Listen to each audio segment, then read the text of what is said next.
Okay. Now, which way I can get can you tell me where I can get the link? Did you start the live stream? Yes, I did now. Okay, so I usually get a notification by email. So I find the link there, or you can go on your YouTube page.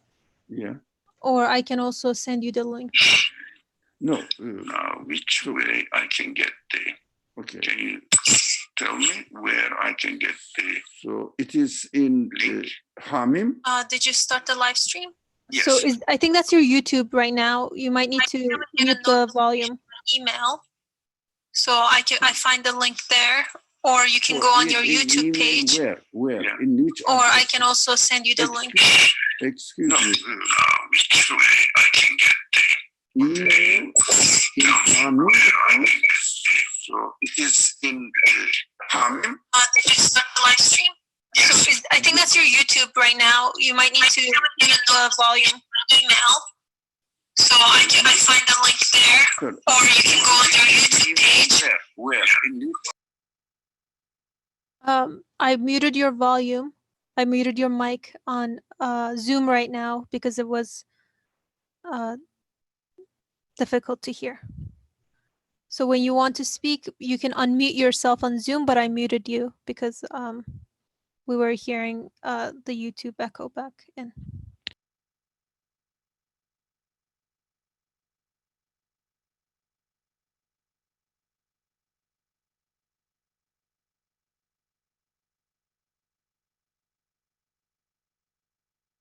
Okay, I think you're speaking, so I'm unmuting you. Please unmute yourself on Zoom, but I muted you because we were hearing the YouTube echo back in. Okay, you do it now. You send it. Okay, inshallah. Okay. Okay, I think you're speaking, so I'm unmuting you. Please unmute yourself on Zoom, but I'm muted.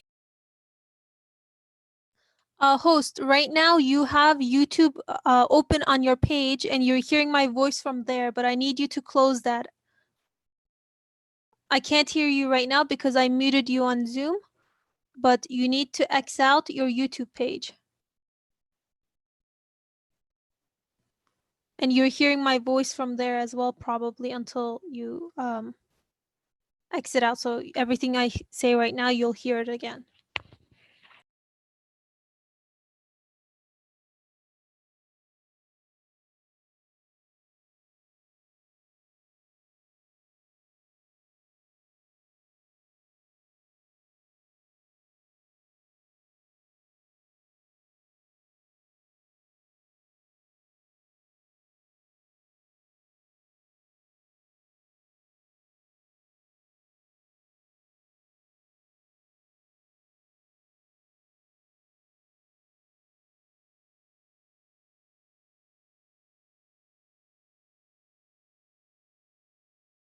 That YouTube page, you need to exit out, not minimize it. X out with the red.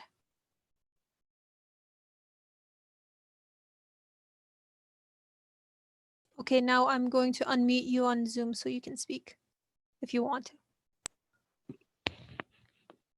Stop sharing. Screen sharing has stopped. Window is closed.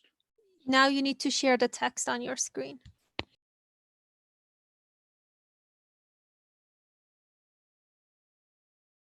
No, it is not in my.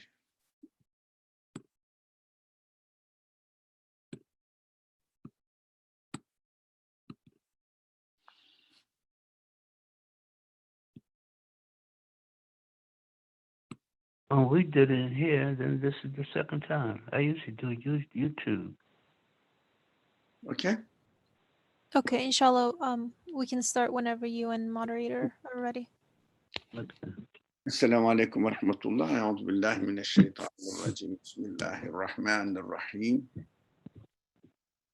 رب اشرح لي صدري ويسر لي أمري واحلل عقدة من لساني يفقه قولي واجعل لي وزيرا من أهلي هارون به أجري ويشرك في أمري كي نسبحك كثيرا ونذكرك كثيرا إنك كنت بنا بصيرا ربنا ظلمنا أنفسنا وإن لم تغفر لنا وترحمنا لنكونن من الخاسرين ربي أني مسني الضر وأنت أرحم الراحمين لا إله إلا أنت سبحانك إني كنت من الظالمين وصل اللهم على محمد وعلى آله وأصحابه وأتباعه وسلم والحمد لله رب العالمين وصل اللهم على محمد وعلى آله وأصحابه وأتباعه وسلم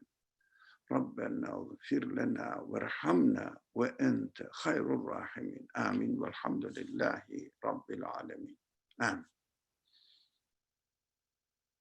The moderator Akamesh will take care of the rest, inshallah. Assalamu alaikum, everyone. So we're continuing on today with the second station of the 14th flash. So we were on the third mystery, talking about what does it mean for us when we hear or utter in the name of God, the merciful, the compassionate.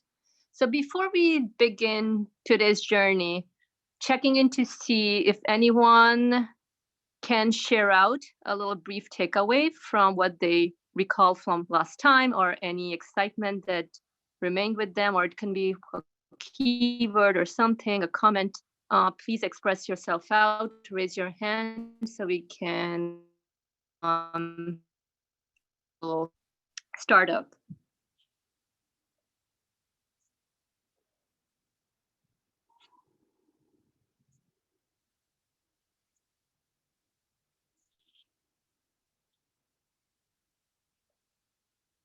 It can be anything that we covered last time that remained with you.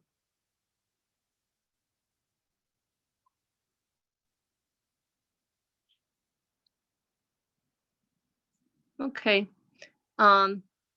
So nothing, no problem. So let's look into what have been discussing. So it's so we were really going over how can we understand the words in the name of God, the merciful, the compassionate. How can we really truly make sense of this in our practical life? And from the little I recall last time, we were talking about how everything in the universe is serving us. So here we are, given existence. We have this need of hunger. We have a need of thirst, and then water is available there to quench our thirst, or food is available there to quench our thirst. And it was amazing just to ponder over how everything is really acting in a way that is also satisfying our needs. So yeah, just a little recall from last time. If there's anyone else who wants to add on to what has been shared thus far, if anything rings the bell in terms of what we covered last time, something that you've been pondering over, don't be shy. Please just raise your hand, because it helps all of us to share out our ideas and reflections.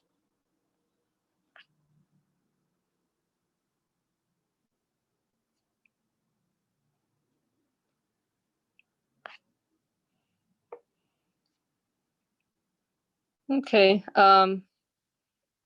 Yeah, so going back to this being a human being, we have several needs, and we realize, or it's very apparent to us how everything is serving us. So here's the question to the friends up here. Do you really see that everything here that we interact with, is it really serving us? And if so, how? So that's the question again to the friends here. How can we recognize that everything that we interact with is really serving us? Just I'm throwing this question out there. Feel free to share out with a practical example.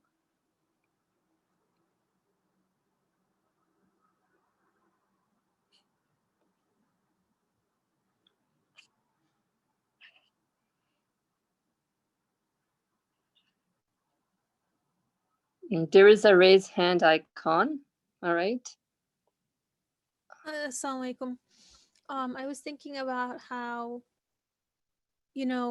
I share, whatever it may be, I share a relationship with everything that exists in one way or another.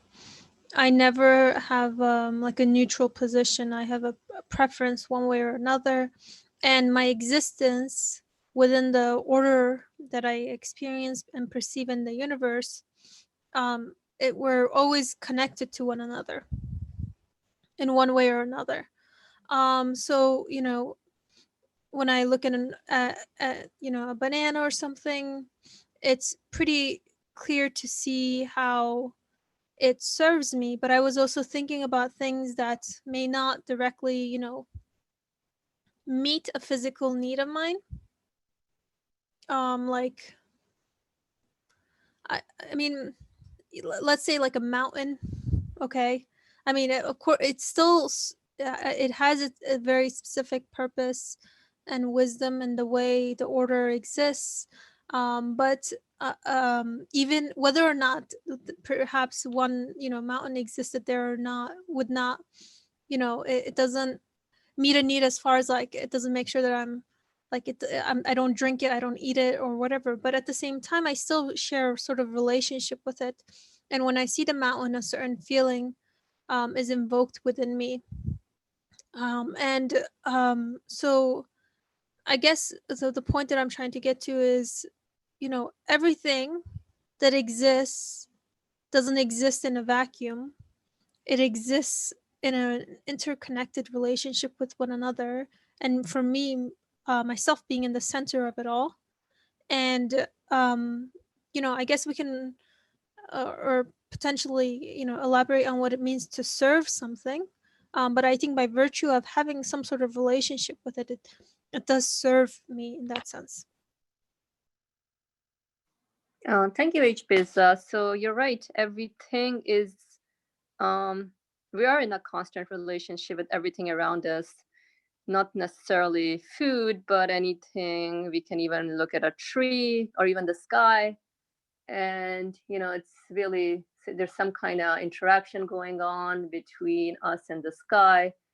We enjoy when, there's like a clear blue sky, sun is shining. So definitely even experiencing the warmth of the sun, it's pleasurable. So definitely there's some sort of mutual interaction going on. So, and that's how we see we are related to everything in the universe. And so let's pick up some more comments. I see Farah, your hand is up. Go ahead, please. Assalamu alaikum. Building from Hatija's point,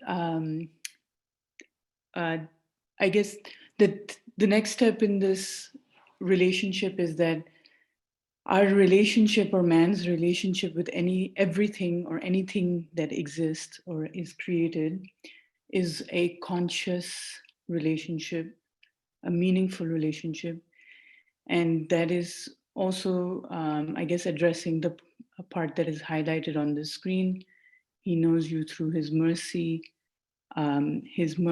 being the fact that man is in a conscious, meaningful, his need of meaning is being fulfilled through everything in existence.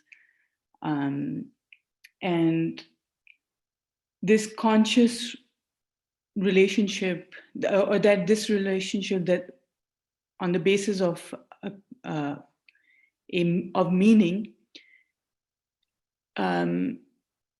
again sort of points at the fact that we are in a meaningful relationship with the creator of those things. And so we are in direct and in constant and continuous communication with the creator of that thing through the meaning that is being conveyed within, through meaning being conveyed through the thing in existence. And the creator of that thing through the meaning is communicating with me at all times. And I am the addressee, I am the intended individual, I am the friend, I am the beloved or the loved, receiving all of this meaningful or all of this meaning through things in existence.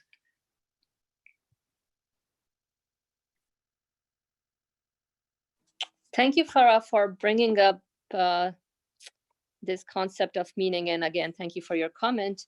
While you were speaking, I was really thinking about, like, what is it in a meaning?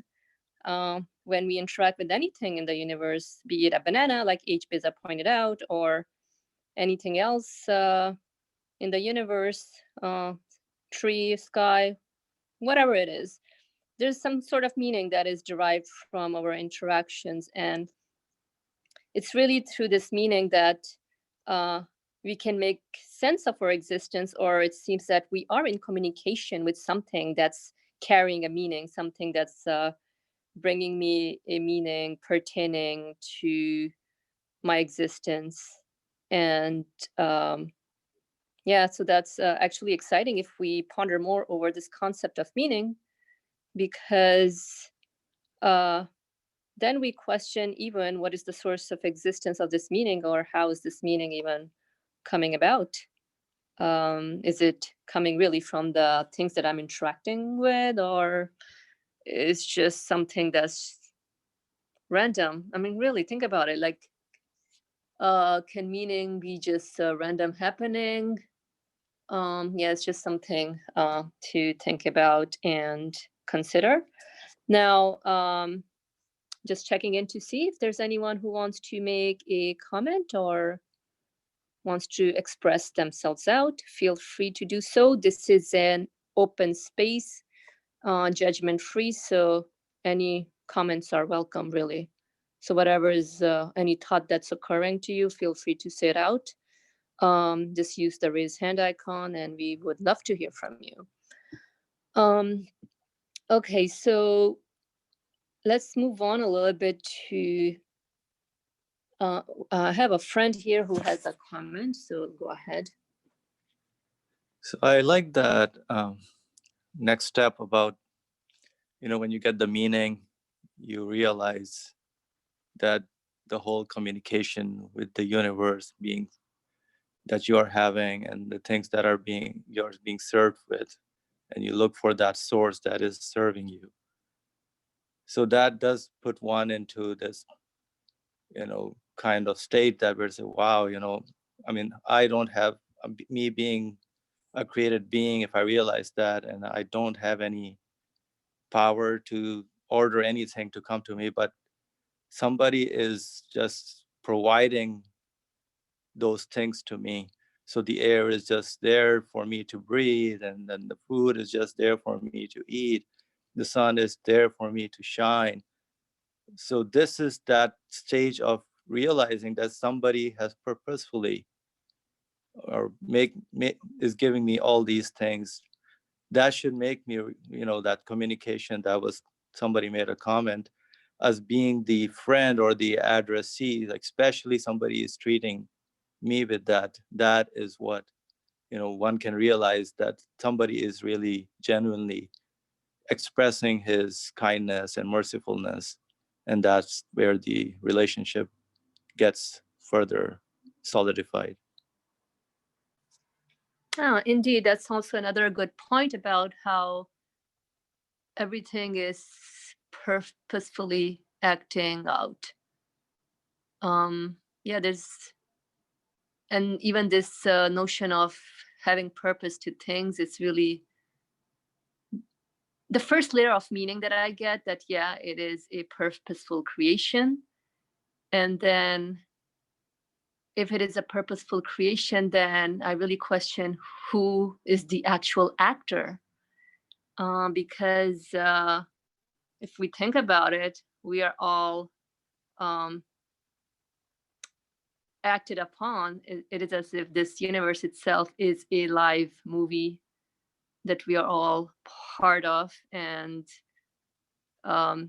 whenever you have actors acting out, there must be a director or a movie maker. So even each act becomes purposeful. It's deliberately set up and designed in a way that, first of all, is acting out in perfect harmony, and secondly, it's acting out by a conscious will of a one, which we refer to as the director in this movie analogy. Good point. Thank you. Is there anyone else who would want to share something? It'll be good to hear some new voices. Feel free to express yourself out. Okay, so while people are thinking, Ali Murmur, I see you unmuted yourself. Go ahead, please. Yeah, as technically I cannot raise my hand. I'm sorry. Well, the moderator understands that I'm just unmuting myself and showing willingness. Of course, when I am the one who highlights the screen. So when I highlight something, it means that is my point. I would like to make a comment on this. Yes, we know that there is a creator, okay. He is consciously communicating with me through the meaning of the universe, all beautifully stated by anyone who spoke thus far. Okay, he is communicating with me. What shall I do? That is the point. To believe that the universe has an owner, and he is communicating with me through the universe, confirming it, is a necessary step. But it's just a first step, and in and of itself doesn't mean much. What shall I do? So the text says, in a short way, you should know him too. Yes, we did. And with respect, let him know that you know him. This is the problem for me, because yeah, I accept this, I know him, all right, but how can I let him know that I know him as well? And I will do it with respect. Of course, the respect part requires my awareness of the blessings I receive from him. We will go further. What are these blessings, as I can, if I can do it quickly now, here it is. I highlighted it on the screen. So I can see these blessings. We are going to talk about it.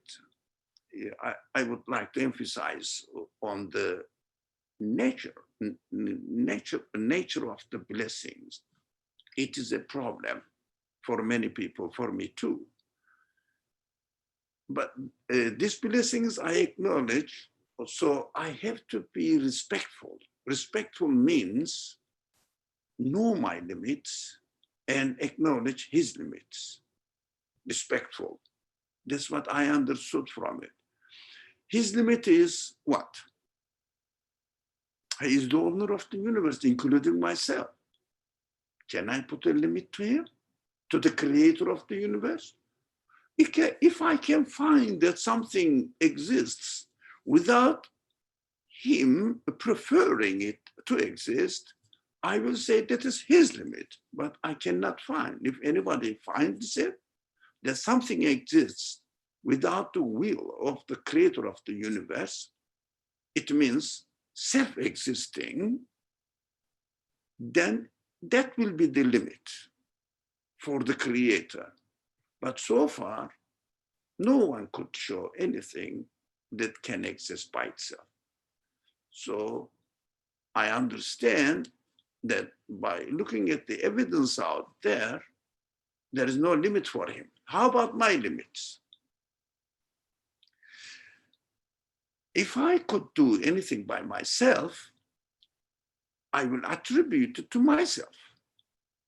This is my property. I have nothing to do with the creator of the universe. This is my property. So I will reserve it for myself. Let's think about it. If we can claim over anything that we are giving existence to. Let's think, if anybody thinks that this is my production, that is what I gave existence to, that belongs to me. The rest belongs to the creator of the universe. I understand, but let's put the line in between us. But I personally experience in my life, I am not creating anything, giving existence to anything. Rather, I am obeying the order of the creation, which is the will of the creator, not me, because I didn't establish the order, and asking the creator, look, I obeyed your command, your order, and now I'm expecting you to give an existence to what I follow from the order, which is the way you create. I expect from him to create it for me. I cannot save anything on my part and say that this is my property, the rest is yours, I respect it. No, I cannot do anything. I cannot claim anything. So as far as the creator is concerned, the limits are endless, no limit. As far as I am concerned, I have nothing to save from the universe on my part. It means I have nothing to claim for my own property. It means next to the creator, I have zero limit for myself.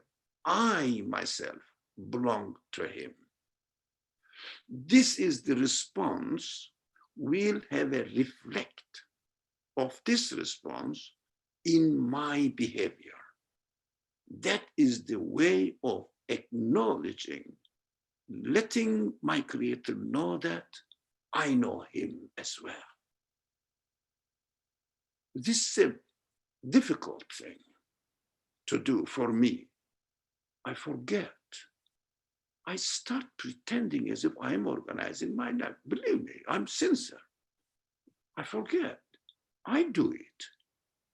If you ask me, I am doing it as if I am putting my own property on my side, putting the limit, saying that, look, the creator of the universe, you are there, this part is mine. This is what I behave in my life. This is what we need to take seriously and concentrate on it and really, really reflect on this matter. How should I behave in this world? Forget about my social behavior towards other beings, other creatures, other human beings. First of all, how should I behave towards my creator? If the universe belongs to him, even my own being belongs to him, he is ever present in the universe, in my consciousness, not physically, in my consciousness. Whatever I experience in this universe, I see this is the work of my creator. What am I doing in this world? I have a free will. I am just asking, petitioning him, please, just next to me, whatever I want. It is within the universe, and I am just asking him, requesting him to give the result for me. I am in a very extremely close relationship with my Creator. So we see that in the scriptures, who are attributed to the Creator as to be his speech,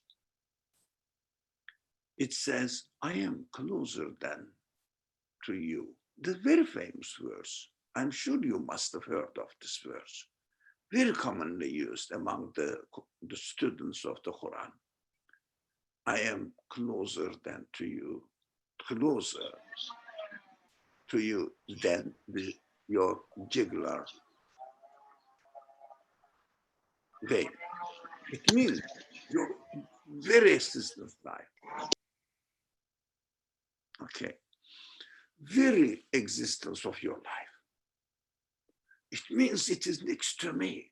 How can I be irrespectful to my owner? I have to educate myself. Of course, there are various ways of educating myself because my Creator doesn't leave me alone, only with the universe.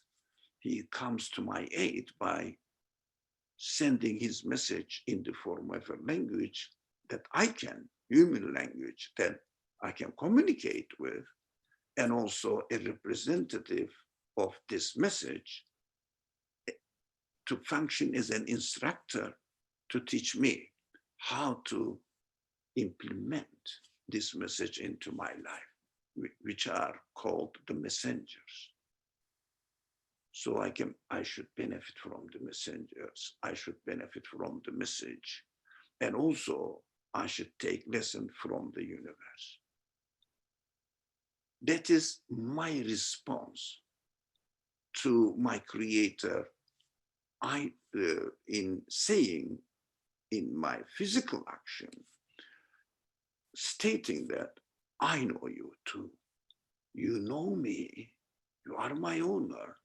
I know you too.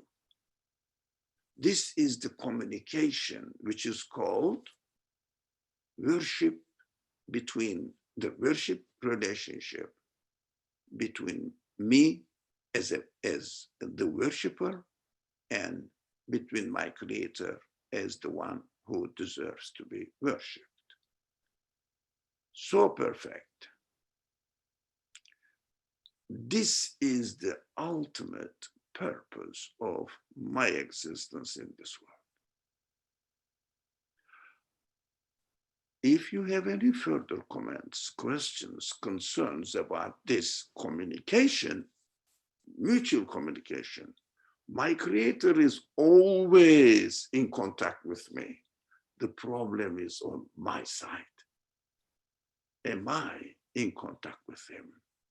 Am I conscious of him?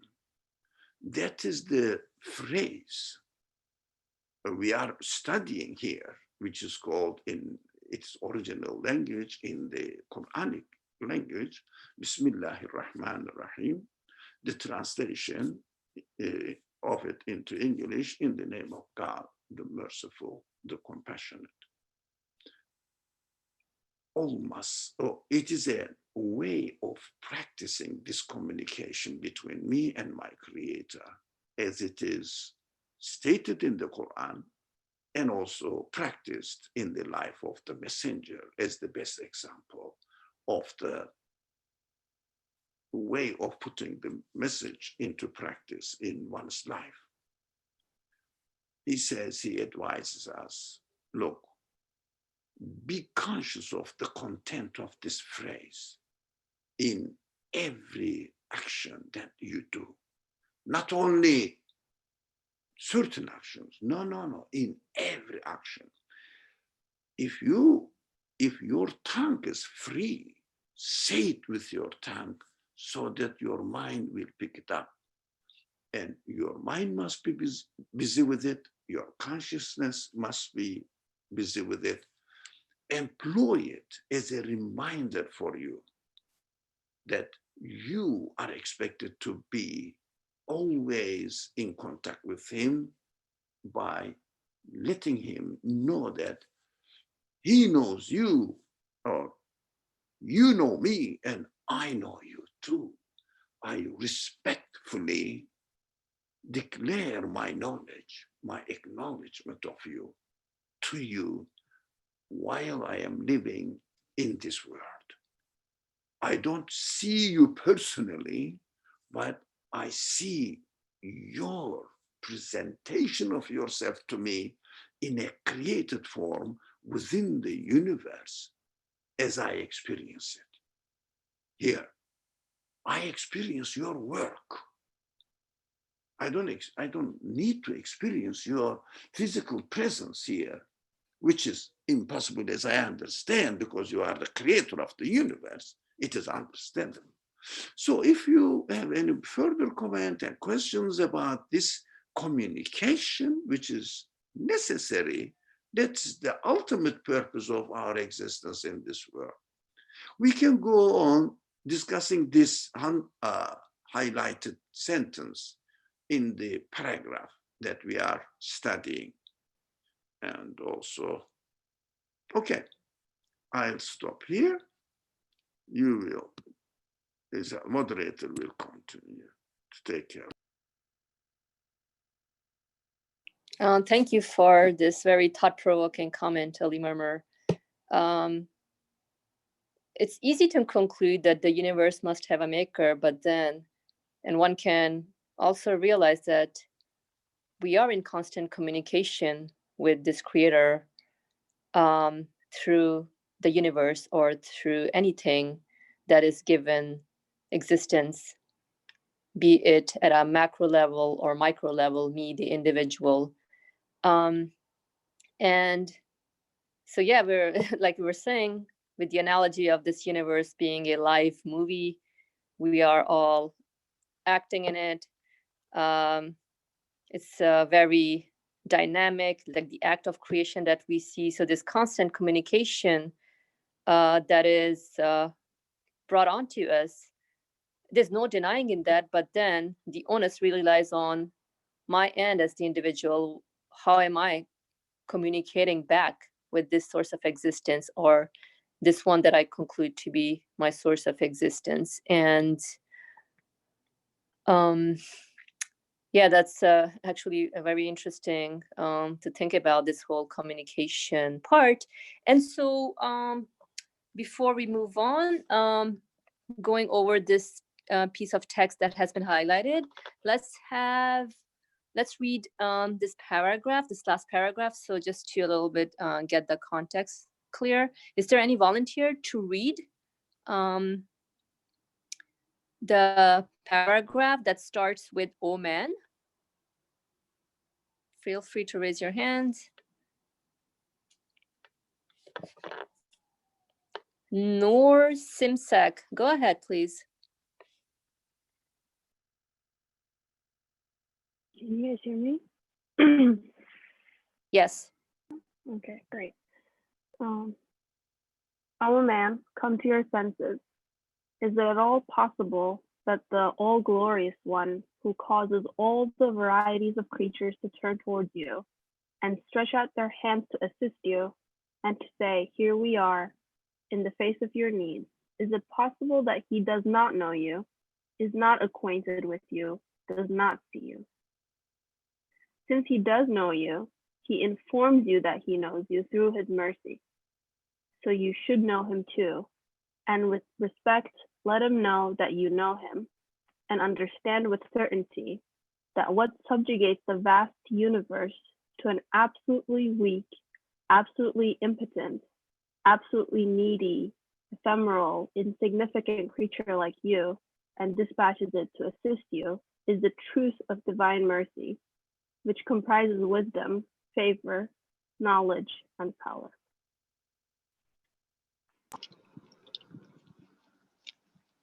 Thank you, Noor, for this beautiful reading. Just wondering if there is anyone who just wants to make some comments? And we're gonna request Mariamu Drame, if you can please mute yourself. Thank you. Go ahead, Noor. I know we've been talking about the dynamic of worship, but I'm interested to hear what people think about this idea that since he does know you, he informs you that he knows you, so you should know him, and with respect, let him know that you know him, even though he knows, or like logically, he would know if I knew about him, right? So it seems to me that the need to let him know that I know him is for me and is not really for him.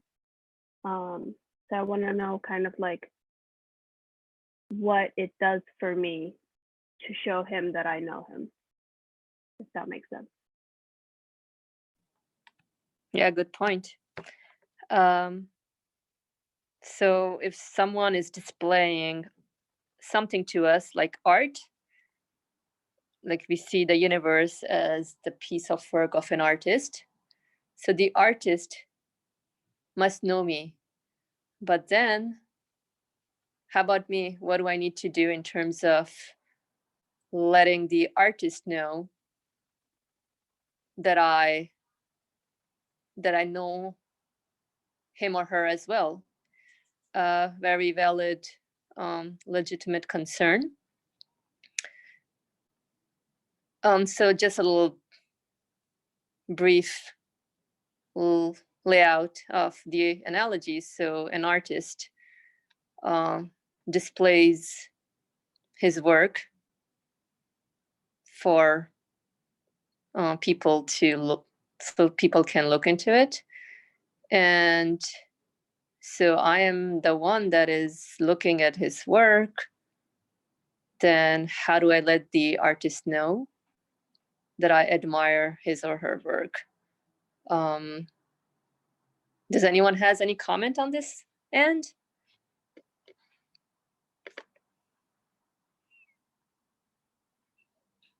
This is an interesting point. So what do I do if somebody's displaying something to me? So I think it's like Noor, you were saying, it all has to do with me as well. Am I admiring, first of all, the art? And we all admire art. I mean, there's no denying in it. So when I'm in admiration of the art that is displayed in the universe, then I'm saying to myself, don't I feel inclined to express a gratitude or something to the artist? That, hey, good work, thank you, I'm pleased with it. So I'm thinking about like, where do I stand here? If I recognize, or if I'm very grateful to the art, and so don't I feel inclined to express myself out to the artist? So any comments on this end from anyone? Sarah LLM, go ahead, please. What just came to my mind is that there's art constantly being displayed, but I think the real question is whether or not we notice the art. If someone notices the art, then automatically it's within our human experience and our human nature to smile, to feel gratitude. It's almost automatic. Whereas if we don't notice it, then there's the question of, okay, why should I let him know something if I didn't notice it? Sorry for all the background noise here. Thank you for your comment, and we always enjoy background music. So that was very pleasant and joyful. Yeah, good point about the way we are made in our human nature. It necessitates, or it really pushes us to reach out to the one that is displaying this art that is manifested. And I don't know, Sarah, do you have anything else to say? I see your hand up again. No, sorry. I think maybe Shakur wanted to say something. Good to see him amongst us here. I see a little chat comment here from H. Beza. What is it that I'm missing out on by not letting him know that I know, or by not knowing? That's a good one. What am I missing out on? But by not letting the artist know that I admire his or her art. Good question. Does anyone want to say a comment on that end? I'm thinking about it too. So if I'm not expressing out or acknowledging the art that I am admiring to the artist, then what am I missing on? Any comments from anyone? Ali Murmur, go ahead, please. No, thank you. Thank you. It's an excellent question. Really, I like that. And when Noor asked the question, I just enjoyed the question because it's so real, our life. And also, nowadays, it is our problem. Why it is our problem? I shouldn't say our problem, it's my problem. I don't know about others. Because we are so much involved in the relationship between me and the universe and my needs. Apparently, it seems to be that my needs are provided in this world by the world itself. It's there. Of course, the acknowledging the creator doesn't bring the creator into my life. I say, yeah, it is created, but it's for example, you enter a store. You know that the store is not yours. Store has an owner, yeah. As I was going out, as I am going out after getting the things from the shelves or whatever, wherever they are, I will pay for it, don't worry. So while I am getting them, I don't feel that they are mercy to me. That is what we are studying here. Here, look, this one, sorry, excuse me. He knows, I should train myself a lot. Okay.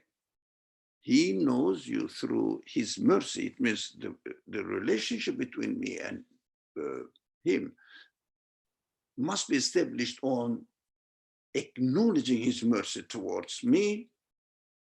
And then I will say, while I am picking up the things I need from the shelf, I will say, look, it is put there, prepared by the owner for me to get it when I need it. So what we do, we see that the owner is a seller, so that at the end, I will pay for him. That's why we don't respect the owner. Even think about yourself. I am thinking about myself. When I pick up the things from the shelves of a store, I don't really remember the owner at all. I only remember the owner when I am at the cash desk. I'm paying for the owner, that's it. And if I got them, all right, here is the money, shut up. As if that's what I am feeling, practical feeling. But the universe is not like this. There is no cash point there. There's no cash here. I got it, and that's it. I got it. Everything is prepared. Whatever I need. Sometimes it may not be all the handy, ready just under my hand, but I have to struggle, but at the end, something of my expectations I got. But there is no cash point. Everything is mercy. How can I really respond back? By acknowledging, but our life conditions do not give because of this, prevalent civilization, give us the opportunity to think more. We are so much involved in education, work. Of course, that's how the world is set. We should do that, but we have to bear in mind that none of all these things we are doing in this world is not the ultimate purpose of my being in this world.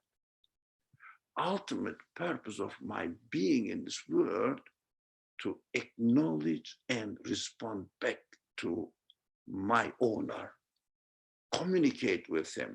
But in the civilization, I'm speaking frankly, in this civilization, communicating with the owner of the universe, with your owner, is totally ignored.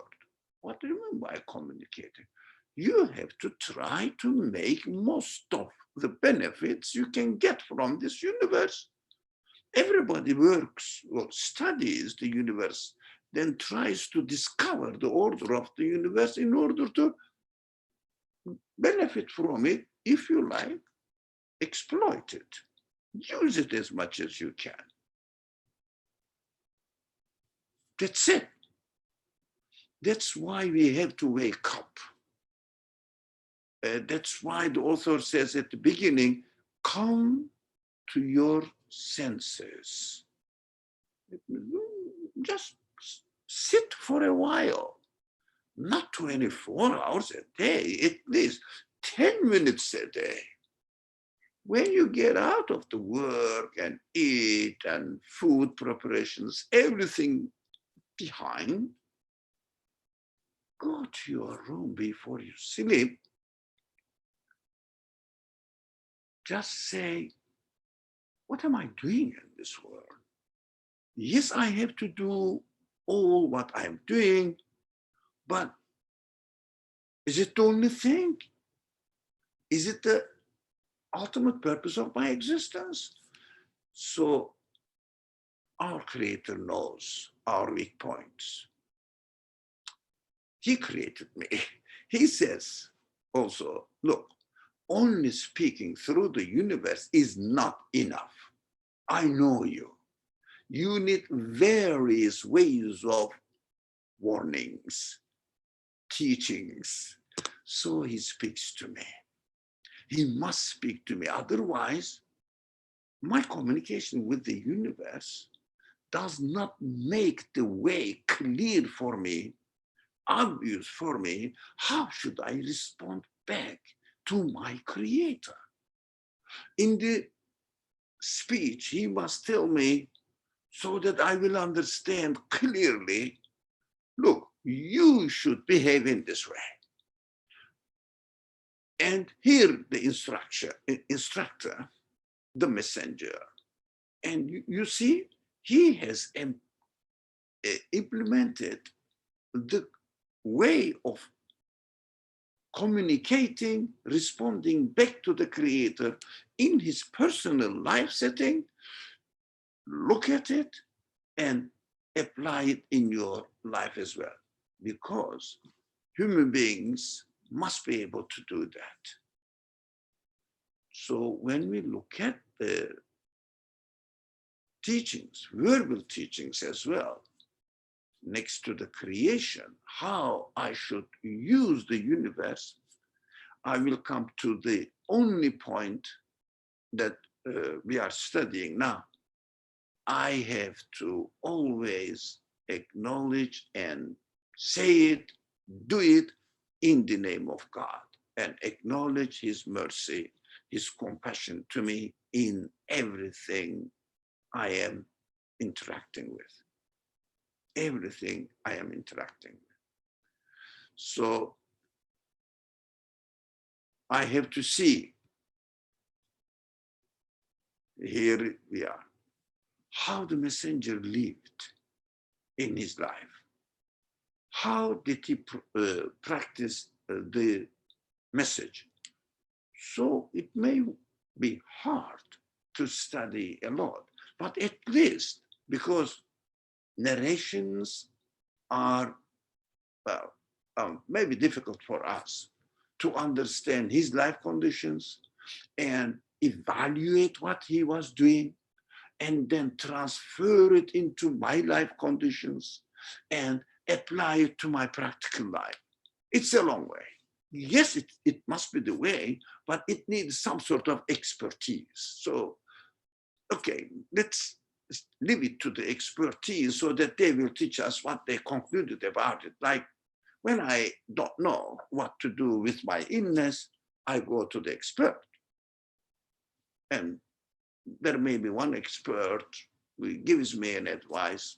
If I am dubious about it, I go to another expert. Somewhere I found out something better for me, but I follow the expert. Most of the time, the expert writes me a prescription. I go to the drugstore and get it and use it. That is practical side. But in order to understand this practical side, we have to understand the content of speech, which is in front of, just under our hand, available all the time. And there are sources which help us how to understand this text. What I mean by all this long speech, we should spare some time to study the Quran under those people who teach us how to benefit from the content of the Quran, the speech of the Creator, so that I will prepare myself the background that the messenger, the instructor, acted upon. Now, the messenger was practicing the Quran. So if we don't know the content of the speech, advice given in the form of speech, in the revelation, I don't understand the behavior, the wisdom behind the behavior, physical behavior of the prophet, the messenger. So if you don't take the class, typical example is in chemistry, for example. You are studying chemistry or pharmacy. So if you don't take the class and go to the lab directly, you see that instructor is doing something, but you don't know why. Isn't that reality? Because you don't know the theory behind it.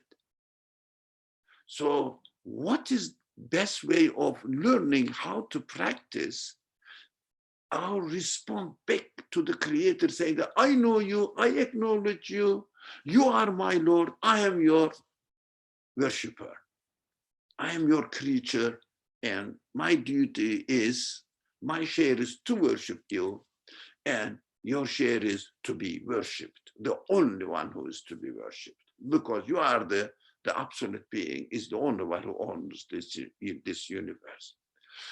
This relationship must be established by our work on the Quran, so that we will understand the theory.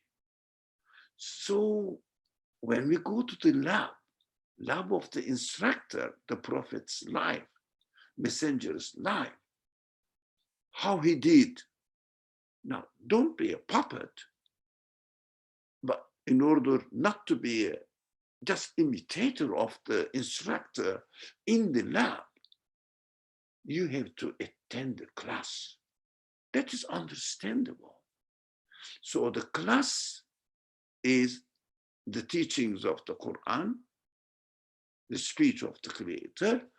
Lab is coming to this world, looking at the instructor, how he applies this teaching into his life. So you will go to your own lab, according to the conditions of your own lab, you have to apply it to your life. That is how this relationship between me and my Creator needs to be established. Of course, we are not here to give particular examples, but we are here to understand the structure of what needs to be done from our side, and everybody will study as much as they can. That's what we are doing here. For example, we are learning here, why should I always be conscious of and practice in my life this phrase which is taught in the Quran and practiced by the Prophet, which is Bismillahir-Rahmanir-Rahim. It is very practical. For example, we are not only learning the theory, we are learning why we should apply this theory into our life, how we should apply this theory into our life, and what we should be aware of the content of this structure, the theory, if you like, Bismillah ar-Rahman ar-Rahim. That's what we are doing here, training. But consciously, we are going into deep meaning of this phrase in order to go into deep meaning and consciously apply it in our life. It is not easy, not because it is not easy in and of itself, it is not easy within our life conditions. I respect that. I understand from my young age experience, it is very difficult to concentrate on studying the message of my God. I understand it, but we need to, we shouldn't shun away from emphasizing the importance of it so that we will remember. We may sit and study how the Quran should be understood, how we should benefit from the Quran. Definitely, I have to stop here so that other people also would have the opportunity to share their views. Thank you. Thank you, Ali Murmur, for your comment. It almost makes me feel as if I'm a thief in the universe, stealing stuff, just like that, right? Without acknowledging anything. So you're right. One has to be really recognize and be aware of the true bestower of all the bounties or blessings or anything that we interact with.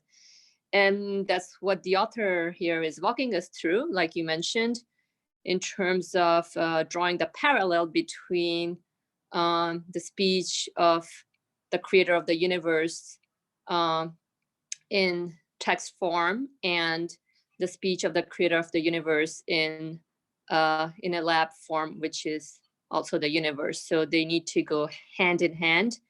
Obviously, you can't have one without the other because it would defeat the whole purpose of human existence. And while you were speaking, I saw some hands that were up, Shahira and Juan. I saw your hand up. If you have a comment, please go ahead, unmute yourself. Assalamualaikum. Walaikum assalam. Thanks. So as I was listening to Dr. Murmur, I was also reflecting on Noor's reflection and question about how other people are interpreting that line, how we are, respectfully acknowledging the creator and what it does for us. And I just wanted to share what it does for me personally. And for me, it makes me feel like I'm finally using my free will that was given to me by the creator for its true purpose. And that is to acknowledge the creator and to have a relationship, a meaningful interaction and relationship with the creator.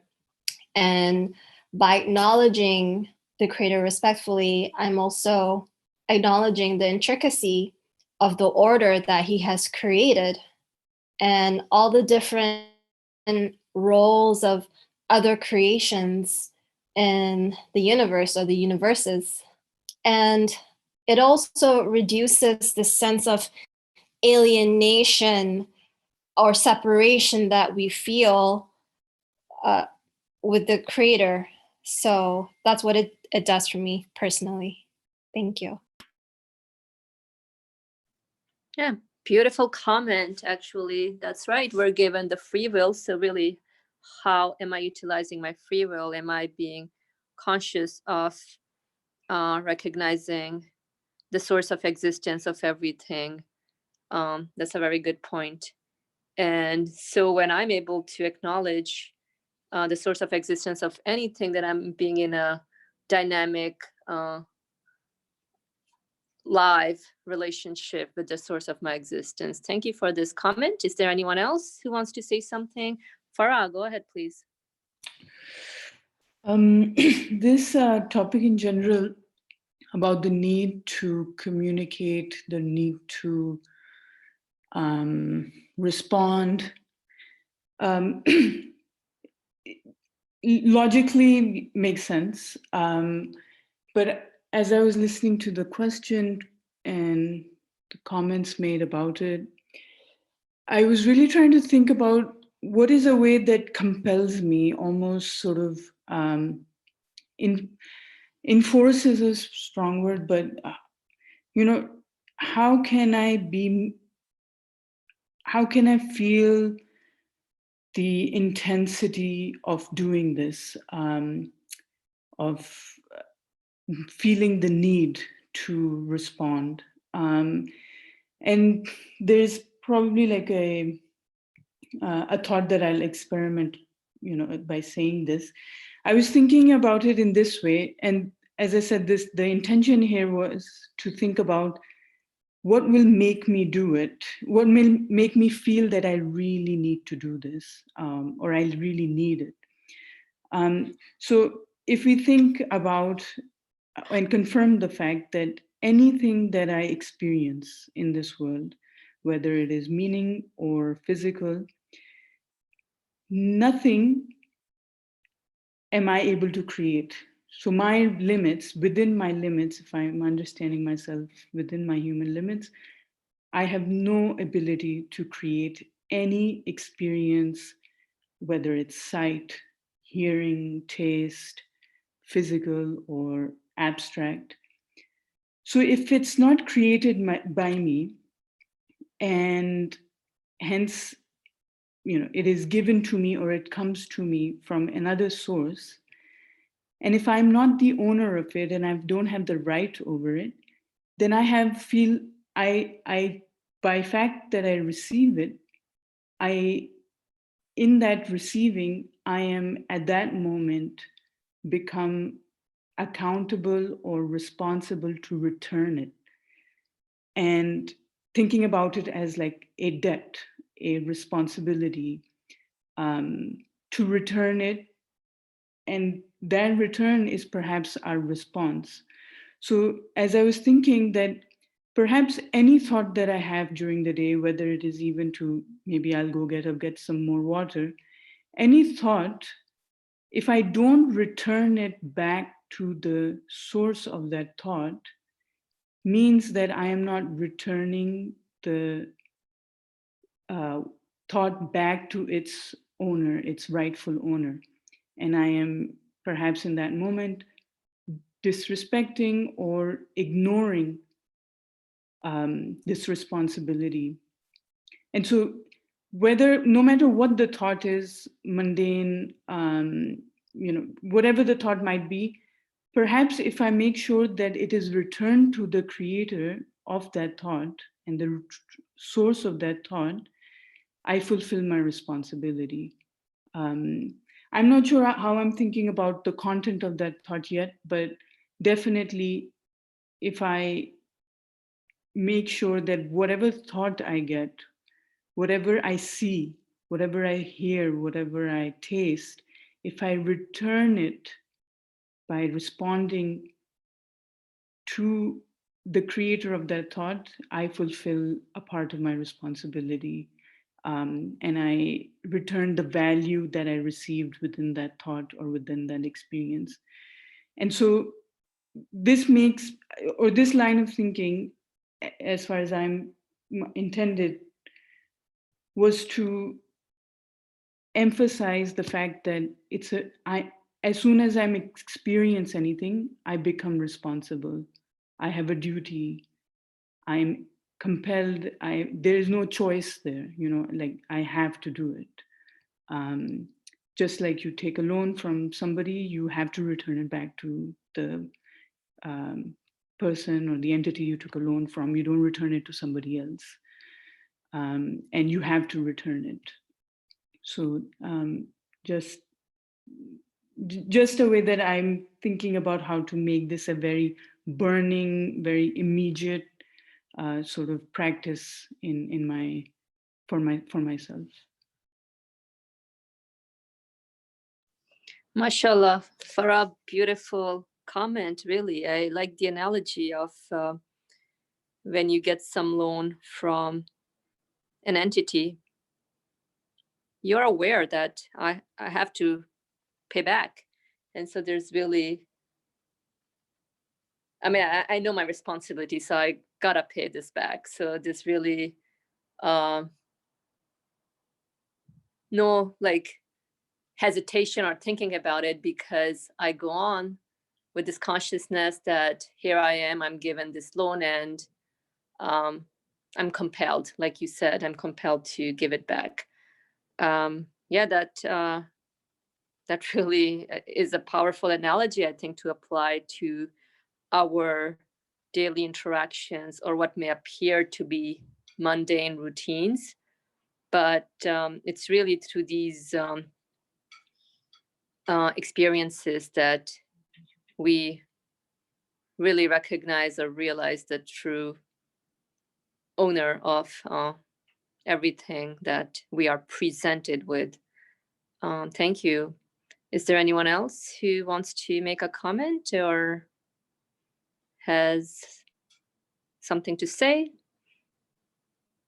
A concern, perhaps a question, or just any reflection that you want to share out? Go for it. Ali Murmur, I saw your hand, your mic unmuted. Go ahead. Thank you. If no one else wants to say something, I would like to go on to this last part of the text that we read today. This one. The truth of divine mercy, which comprises, divine mercy is our subject. We are studying Bismillah ar-Rahman ar-Rahim, in the name of God, the merciful, the compassionate. Now we are concentrating now in this part of the text, divine mercy, which comprises wisdom, favor, knowledge, and power. Here, I don't feel very comfortable. How should I approach this subject? Mercy comprises wisdom. Now, I understand. Mercy comprises favor. Yeah, of course it should. Without favor, I cannot talk about mercy. Yeah, knowledge. Yeah, if someone gives you let's say, some money, consciously, knowingly, he is one and who's giving you that, and you take it, and you know that he deliberately gave it to you, and you should respond back, thank you, acknowledge him. But if someone drops the money and you just accidentally came, not accidentally, but without knowing, without planning, you came upon it and took it, it means you have got the money from this person who dropped it unknowingly, but because of the lack of knowledge there, you don't feel obliged to go and thank him and find him. You may say, okay, somebody dropped it, I found it. So knowledge is necessary as well in order to acknowledge the divine mercy. And power, of course, if someone cannot do anything, then he cannot really stretch out his mercy to you. He cannot really treat you with his mercy. He cannot do anything. So divine mercy definitely should comprise knowledge, favor, knowledge, and power. But how about this wisdom? Wisdom seems to be, you have to be merciful to somebody within the limitations of wisdom.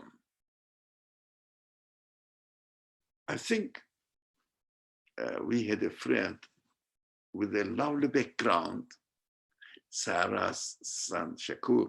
So he was expressing something behind his mother and trying to attract mother's attention rather than mother was busy with something else. No, you have to be busy with me. So we understand that mother was very compassionate towards her son and stopped speaking, maybe now entertaining him and at the same time listening. I understand. There is a wisdom there must be a wisdom in her behavior towards her son. That is what we experience in this world. It doesn't mean that the mother has to do everything the son wants, because son needs training. Mother is the trainer, son is the trainee. So sometimes mother will say, no, you cannot have it. Or you have to do it right now, this one. So this kind of relationship needs the balance of wisdom. Now, when we want something according to our expectations, but these expectations are usually affected by other factors rather than by our own natural needs, the way we are created with these needs. We spoil our needs by saying, oh, I should have this one as well, or everybody is having this, why not me? I should have as well. Lots of needs we invent. And also lots of needs must be imposed on us by other people. I mean, in the big cities, cosmopolitan cities, we know that life expectations are quite high. And we have to work harder than normal human needs, etc. I understand all this, but we have to understand our Creator, how he communicates with us although within wisdom, but this wisdom wisdom is within mercy. Divine mercy, it means absolute mercy. Not my mercy, not mother's mercy towards her children. Divine mercy, it means you cannot see any lack of this mercy within the limitations of this universe. It is the creator of the universe and his mercy, its mercy. So it must be absolute, with no lack of mercy in anywhere. Everything he does must be out of his mercy. But it is us to understand, it is upon us to understand that he is merciful. Yes, look at the universe, but also he is wise. It means he extends his mercy to us according to our needs, no more, no less. So it must be a wise mercy. Otherwise, it cannot be mercy. For example, if I am ill and hospitalized, I need to take certain medicine, but this medicine may be not very good, tasty, very sour, I don't like it, and I incline not to have it. What the merciful doctor expected to do in this is expected to do in this circumstance. Find a way, I will take it. It is for my benefit, but I don't know it. So divine mercy treats me like this. I may not know it because my knowledge doesn't encompass everything. Sometimes I ask something, I receive, sometimes I don't. This is a hard matter now. When I think it is good for me to have it, but when I don't have that one, I start accusing my creator, saying, you didn't treat me with mercy. You didn't give me what I want. You know, when the child cries, if he wants to do something and the parent stops the child, in his cry, his or her, the child's cry, there is a complaint, which is a sign that he does not see or doesn't want to see the wisdom in the merciful act of his parents. That is why they cry. So, but in our life, in my life, I cry a lot. I wanted to have this, but I cannot have it. Why? Why don't you give me, my God? So now I want, nowadays, for example, I want to be secure from this little creature or guest coming to teach us something, giving us an opportunity to just stay alone and reflect on our reality. Lots of benefit. I'm very pleased with this angel, but the angel of death, you know. This is an angel of death, but his presence is quite teaching and giving me the opportunity to reflect on myself a lot. So most of the people in the world are living in retreat life. We are having a retreat, good opportunity. We should benefit from it. So how can I see mercy in it? thousands of people are being dead because of this angel. Yeah, you know the death angel, which is in Arabic, Azrael. It means death angel. It's an angel. It's an angel like this angel. So this angel is an angel fulfilling divine mercy for us. It doesn't mean that we are being punished. No, no, no. We are being treated with wisdom. That's what we need. Obviously, my Creator knows what I need now. Accordingly, He treats me with His mercy. We have to understand that my Creator can never try to harm me who created me.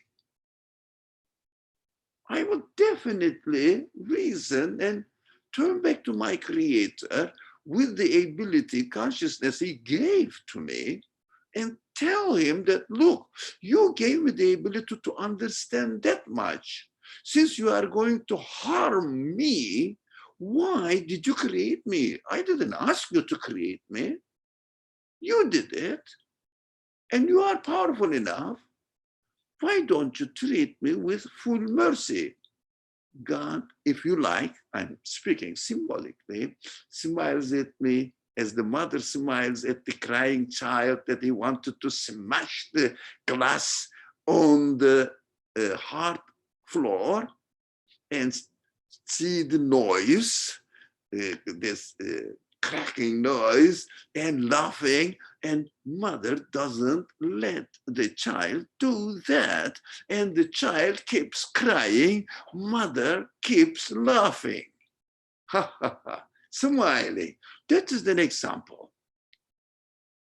We should understand that we should never ever doubt about the mercy, but our duty is to see wisdom in it. Because the mercy is no stain on it, no limit. His mercy is everywhere, must be absolute. And also in his speech, he says, my mercy encompasses everything. Even when I send you death angel, this is the result of my mercy. Try to understand with the wisdom I gave you. So we have to understand that mercy doesn't reach us as we expect it to be according to our polluted understanding of choices, but according to the divine conditions of the capacity of the divine mercy, which is absolute, and this mercy definitely should comprise in it wisdom. Next to, of course, favor, knowledge, power, compassion, but with wisdom. If the Creator, is not wise, he will never ever be merciful. He will be harming me because of lack of wisdom in his mercy. I have to understand this. I found this piece, the last piece of the paragraph we read today, very important to talk about. That's why I spent a lot of time on it and exploited your patience. Thank you.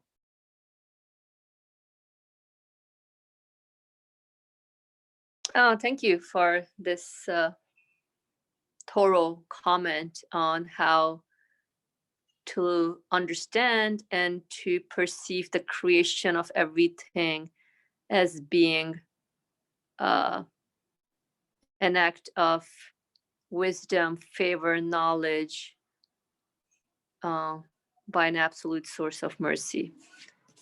It's very relevant to one's practical life. It's 1 o'clock Eastern Standard Time. We we'll be ending the discussion here today for now, but if there's anyone who wants to make any final comment, we'll take a last comment from anyone. If there's anyone who wants to say something or express themselves out, feel free to do so. Raise your hand.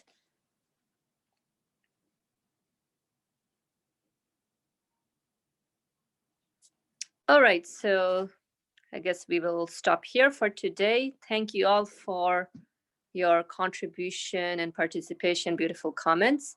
We will next week, inshallah, pick up from the next paragraph that talks about how to interpret and express sincere thanks and genuine respect. Until next time, Ali Marmar, if you can please close the session. Thank you.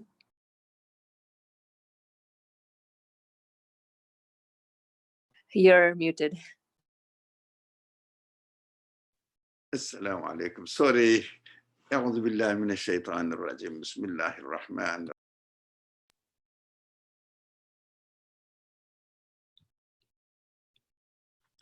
سبحان ربك رب العزة عما يصفون وسلام على المرسلين والحمد لله رب العالمين. سبحانك لا علم لنا إلا ما علمتنا إنك أنت العليم الحكيم وآخر دعواهم أن الحمد لله رب العالمين بحرمة سر سورة الفاتحة.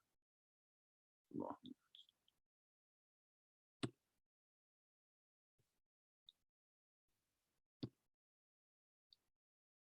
Assalamu alaikum, everyone. Alaikum salam. Inshallah, see you next Monday and next Saturday. Inshallah. Assalamu alaikum wa rahmatullah. Alaikum salam. So I have to go this one. Okay.